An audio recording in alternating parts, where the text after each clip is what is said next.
Welcome to St. John Cemetery, Pensacola's largest historic cemetery. This tour will relate some of the history behind the cemetery, its layout, and stories behind those interred within. When you hear a bell tone, please advance to the next marker. The first thing of prominence at St. John's is its gatehouse, which is the official entrance into the cemetery. When it was erected in 1908, most people had viewings at their homes. This presented logistical and emotional challenges, so the Masons, who operated the cemetery, constructed a chapel on the north side of the gatehouse. This offered people the chance to have such viewings in a larger, more comfortable environment. The chapel seats 35 and still is in use today. On the south side of the gatehouse, there's an office, bathroom, and storage area. Please advance 50 feet and pull over on the grass to your right. The cemetery was established in 1876 by the Masons of Escambia Lodge No. 15 because of the new needs in the community. The only other cemetery in town then, St. Michael's, was perceived as becoming crowded. Pensacola was growing, and unlike before the Civil War, the composition of town was predominantly Protestant. Establishing a new cemetery that was ecumenical seemed to better serve the needs of these new residents. When established, the cemetery was on the outskirts of town. It was positioned on a gradually sloping hill, filled with native magnolia, oak, sycamore, and pine trees. Eventually, it was designed to cover some 26 acres within 10 city blocks. The center road on which you will be traveling divides the cemetery. All odd-number sections are on your right, and the even-numbered ones on the left. Each section usually is partitioned into either 14 or 28 separate lots. Each lot is approximately 6 yards wide and 7 yards long. Most lots do not have any visible identification numbers, but they are formally designated on a cemetery map, which is available on the website. Within each lot, there is space for approximately 10 to 12 burials. There's no formal pattern for space numbering within a lot, as each superintendent over the years has utilized his own system. The graves to the right and left of you are among the oldest in the cemetery. Initially, the lots on your right, which are on higher ground, were seen as preferable and were sold to families, whereas those lots on the left were sold in halves or as individual spaces. Purchasing smaller spaces was more affordable to a wider group of people. As a result, the left side of the cemetery became home to a very diverse population. These included smaller families that were interested in only a half lot.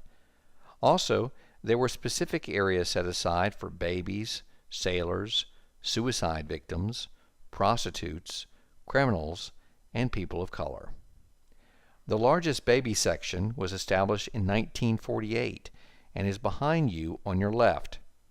The area is conspicuously surrounded by a white picket fence, which was donated through funds contributed by the local International Questers chapter and Friends of St. John Cemetery Foundation in 2008. Over 80 babies are buried in this small area. Directly on your left are many sailors' graves. While some are just tombstones because the men died at sea, most are those who died as a result of accidents or diseases while in Pensacola. Some lots on your left look vacant, but beneath the grass rest the remains of suicide victims and some of the town's worst criminals. These graves are considered Potter's Field graves because they are unmarked. However, now these names are published on the cemetery's website, www.stjohnsdb.com. Please advance to the right side of the first roundabout.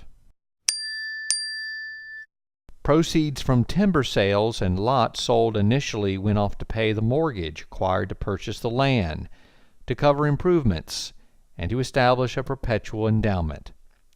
While the trustees were drawn from the lodge, neither the organization nor any member would or has received any financial benefit from this endeavor. At the first roundabout on your right is the grave of the first person buried in the cemetery. The white obelisk marks the grave of Martha Eleanor Screven Frierson, born November 21, 1814, died August 10, 1876. She had been born in Charleston, South Carolina, and was married to Dr. George P. Frierson. She is the first of over 20,000 who would join her in this cemetery. Please drive around and head through the roundabout and pull over next to the tall cross, which will be ahead on your right. The large cross tombstone is the tallest in the cemetery. It honors Mrs. Gertrude Blanche Monk, who died in 1910. She is the only person buried in the entire lot. Her husband, who was a commercial builder, did it to honor his virtuous wife. He remarried and is buried elsewhere. If you look directly to your left, about midway down in section 22, you might see some flowers or wreath honoring Pensacola's most infamous madam, Molly McCoy. From her arrival in 1878 to her death in 1920, she did more to make prostitution more professional than anyone before or after her. She was one of the first to propose a district where prostitution could be legally practiced. She also ran the largest and most upscale brothel at 15 West Zaragoza Street, which affectionately was called 15 West Liberty Street by most sailors. After she died, her grave was visited by many people. Supposedly, touching her tombstone would bring luck for a better love life. This activity angered many people, so the Cemetery Corporation removed her tombstone.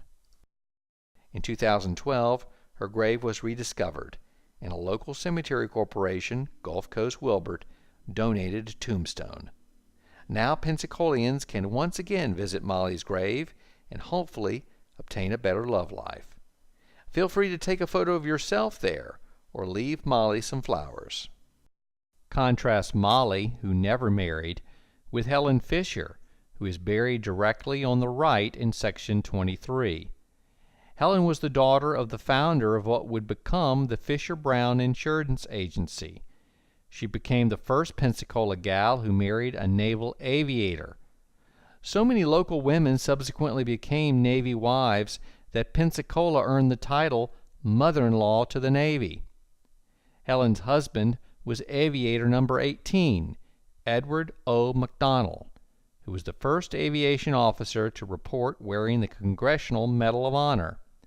McDonnell had earned the medal while leading a signals detachment during the invasion of Veracruz, Mexico in 1914. McDonnell also holds the distinction of being the first Navy pilot to perform 2 consecutive loops in an N-9 seaplane over the base here. He had wanted to prove that Navy pilots are better after a Marine Corps pilot had performed 1 loop the day prior. McDonnell also was the first to launch a torpedo from a plane. Please proceed forward and perform a U-turn in the roundabout ahead of you. You'll need to head back in the opposite direction. Once you come to the first roundabout that you had passed earlier, take a left.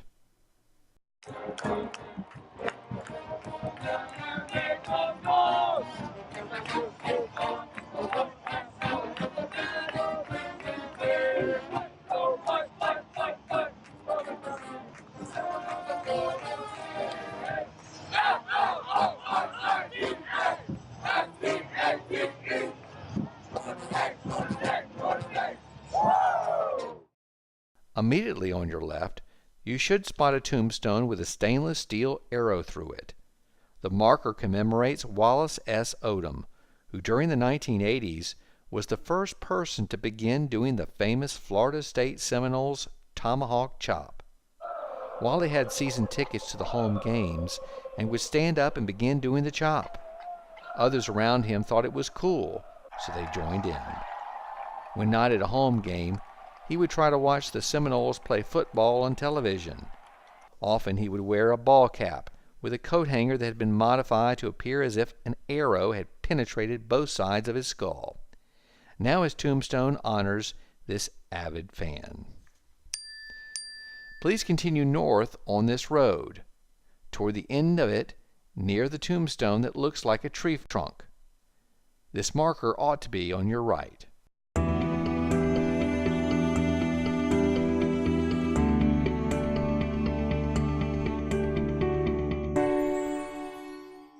There are several tree trunk type tombstones here and in many other old cemeteries in the South. They are the result of someone having been a member of an ecumenical benevolent society called Woodmen of the World. During the late 19th and early 20th centuries, members' dues covered the cost of their tombstone. Upon the holder's death, the organization would send either a pattern for a local stone carver or a tombstone itself. The local stone carver would insert information about the deceased and sometimes carve other things into the stone, like axes, mauls, or wedges, things associated with the wood industry. By the late 1920s, the organization discontinued the markers because of increased cost. Please advance about 20 feet. On your right, you will notice a cross resting on what appears to be a pile of stones. This is the grave of John Jackson Scott, who was rector of Christ Church and died in 1889. It is fitting for a man of the cloth. Across the road on your left is the grave of Edward A. Perry. He was the first person from Pensacola to be elected governor of Florida, having served from 1884 to 1889. He also was the most senior Confederate officer from Pensacola to have fought in the Civil War. His last residence still exists downtown on Wright Street, and he is one of the 3 men specifically named in the town's Confederate Memorial on Palafox Street. Please take a left and continue along this road, stopping next to the large above-ground mausoleum. It is known as the Burrow Family Mausoleum. The oldest burial is the first husband of Eva Marie Burrow, who was Andrew Anderson, born in 1861 in Denmark. He was an accomplished jeweler and operated a shop on South Palafox Street prior to his death in 1902. Mrs. Burrow is buried inside, along with her second husband. Directly across the mausoleum is a vertical piece of granite approximately 2.5 feet tall and 1.5 feet wide. This box-like monument on your left commemorates the grave of Mary Washington Willis, who was the grandniece of President George Washington and mother of a princess at the court of Napoleon III. Her mother, Betty Washington, was the only sister of the president. Mary was married to Bird Charles Willis, who was a Pensacola brickmaker and served as colonel in the Florida militia. Many Willis bricks were used to construct Old Christ Church on Adams Street. She died from yellow fever on October the 7th, 1834, and was buried nearby in Cantonment, where she resided. In 1899, her remains were disinterred and reinterred at St. John's. 2 of her children are buried next to her. Her husband returned to Virginia in 1836. Her daughter, Catherine, married Charles Louis Napoleon Achille Murat, who was Crown Prince of Naples. His father had been Napoleon's greatest cavalry commander. Napoleon III later made Catherine a princess of France. She is buried in Tallahassee. Please slowly advance, noting about halfway down is the monument of the Pfeiffer family. It has a life-size angel of Gabriel with his resurrection trumpet. Soon you'll pass the second of 3 Confederate generals buried here. The horizontal grave marker is that of Samuel French. A native of New Jersey, French had graduated from the U.S. Military Academy in 1843 with classmates Ulysses S. Grant and other future generals. He became a 2-star general in the Confederate Army. The 3rd Confederate general here was a brigadier, or one-star general like Perry.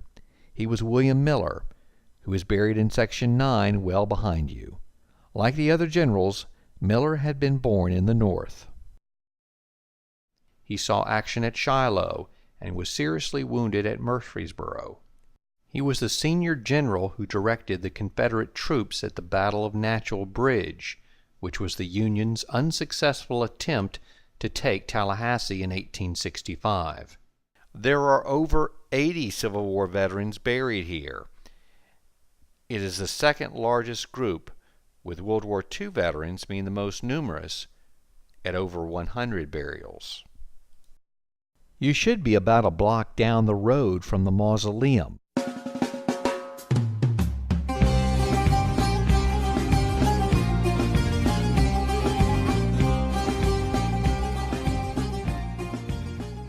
On your left, you will spot a cute gravesite that is carved to look like the portico of a Greek temple. Engraved on it is the family name Stasinos. They were Greek immigrants. In the late 19th and early 20th centuries, a large number of Greeks immigrated to Pensacola. While a few were involved in the fishing industry, many operated small restaurants, grocery stores, or other small retail businesses. Initially, there were specific burial areas of the cemetery for Greek Orthodox Christians. Gradually, these rules were relaxed. Just west or to the right of the Stasinos family lot is the grave of A. Carey Ellis. He was the first Escambia County sheriff to be killed in the line of duty in 1923. He had gone to a house to issue a warrant for a person's arrest. He knew the person was armed, but he confidently felt he could talk the person into putting down the pistol. This was a gross miscalculation, because the person fired one single shot with his .22 caliber revolver. The bullet entered beneath Sheriff Ellis's chin and lodged in his brain. He left behind a wife and family in a new arts and crafts style home in North Hill. His wife is buried next to him.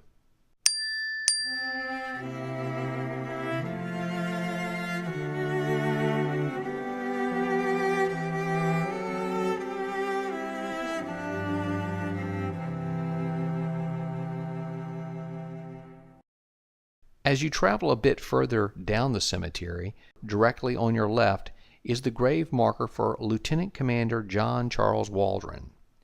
His actual remains are somewhere in the Pacific Ocean, but his wife wanted a marker next to her. Memorial markers like this are not unusual in this or other cemeteries. Commander Waldron's story is very unique. He is famous for having led Torpedo Squadron 8, which was comprised of 15 torpedo bombers in the initial stages of the Battle of Midway during World War II. By directing his squadron beneath the clouds in the open and without fighter escort, the Japanese attacked and eliminated the American torpedo bombers with ruthless efficiency. This created a diversion, which allowed American dive bombers, which were above the clouds, to go undetected and get close enough to inflict mortal blows against the Japanese carriers. Commander Waldron's ultimate sacrifice reflected great credit to himself and the naval service. He was awarded the Navy Cross for his heroism. As you take a turn south in the cemetery, you will be at its extreme western part. The graves in this area mostly date after 1963. St. John still is an active cemetery. There are up to 50 burials annually. Spaces are still sold, and there is ample room for more graves. You already might have noticed that most of the tombstones face east, which is towards the gatehouse. This is because tradition has it that when Jesus returns for the resurrection, he will come from the east. He, therefore, initially will be able to raise forth all those bodies whose markers face him. Those markers that faced west supposedly will be resurrected afterwards. Again, this is just a tradition. As you navigate on the back road of the cemetery, take a left at the first roundabout and stop next to Section 71. There, immediately on your left, will be the grave of Mahi S. Barrazo, who died in 1977. She was from a small village called Glasso, in the northwestern part of the island of Skopelos, Greece. She immigrated with her husband Chris to the United States in the early part of the 20th century. Giving birth and rearing 5 sons, she didn't bother to become a U.S. citizen until World War II. When she went before the federal judge, she was nervous because her English was very poor. A friend had told her that many of the answers to the naturalization questions were FDR, referring to the President, Franklin Delano Roosevelt. Mahi repeatedly answered FDR to all the questions when clearly they were not the correct answers. With the judge growing irritated, Mahi's friend interjected, stating, "Judge, all 5 of Mrs. Verrazzo's sons are fighting in the war." Without delay, Mrs. Verrazzo immediately was sworn in as a new U.S. citizen. Please advance past 2 roundabouts and stop on the right next to what appears to be a large clearing at section 42.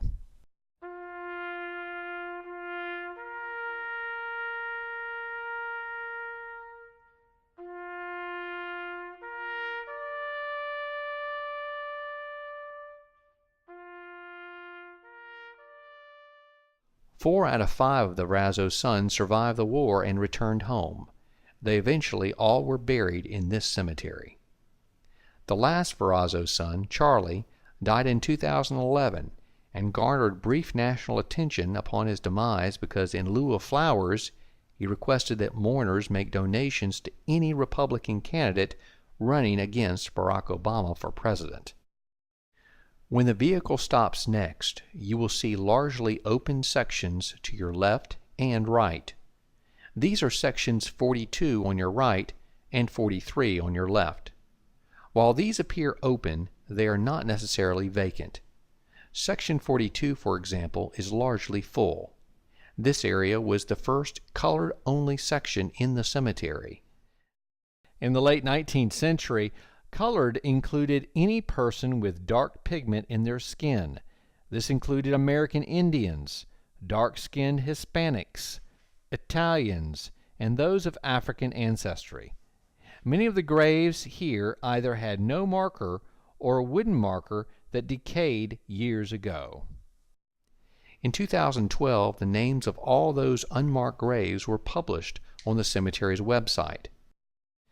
This led to the discovery of the grave of Morris Slater, who now has a large granite tombstone with a train engraving. Why? This is because Slater, who is better known as Railroad Bill, is the most infamous black train robber in U.S. history. In his 20s, Slater was a turpentine worker who became a train robber from 1894 to 1896. Thought to be from Bluff Springs, Alabama, Slater went postal when he exchanged gunshots with a Pensacola deputy in 1894.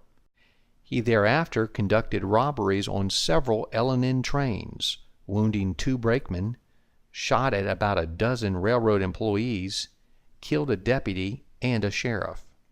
He would rob the railroads and the people on them, sell the loot for food, and even distribute the extra to poor blacks he met along the way. After evading several posses, Railroad Bill finally was gunned down in Atmore. His body was embalmed by the cemetery's embalmer and then sent to Montgomery to be verified by local L&N officials there. After paying the reward to Railroad Bill's killer, the body then made its way to Pensacola to be buried. His exploits became a legend, and a song titled Railroad Bill became a popular folk song in the 1920s. It even became one of the favorite songs performed by the Beatles in the 1960s. Please advance to the sign at the roundabout that says Exit. Take a right there and exit the cemetery. By the way, here's a brief sample of the Railroad Bill song. Railroad Bill, Railroad Bill, never worked and it never will. I'm gonna ride Railroad Bill.